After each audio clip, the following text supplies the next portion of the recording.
Dinidinig nga ba ng ating Diyos ang ating mga panalangin? Father Arnold po para sa Kapet, Pandasal.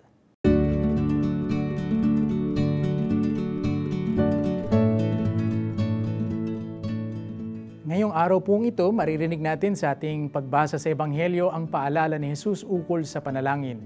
Humingi kayo at kayo'y bibigyan. Humanap kayo at kayo'y makakatagpo. Kumatok kayo at kayo'y pagbubuksan. Hindi kailanman nakakalimutan at nakukulitan ang ating Panginoon sa ating pagsusumamo. Madalas, ang nagsasawa sa paglapit at pagdalangin sa Diyos ay tayo mismo.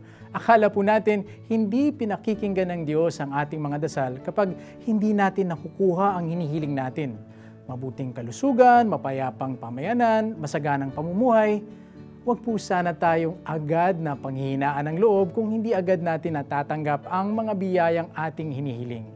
Marahil, isa lamang po itong paanyaya mula sa ating Panginoon na siyasatin kung ang ating naisin ay tunay nga bang makabubuti para sa atin at sa iba pa sa mga darating na panahon. Hindi po maramot sa biyaya ang Panginoon.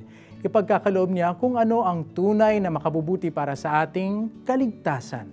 Magtiwala lamang po tayo. Wika nga ng isa kong kaibigang pari, God may be slow, but He is never late. Darating po ang biyaya. Hanggang sa susunod po muli. Nagpapaalala po, sa bawat pagising, may kalakip na blessing.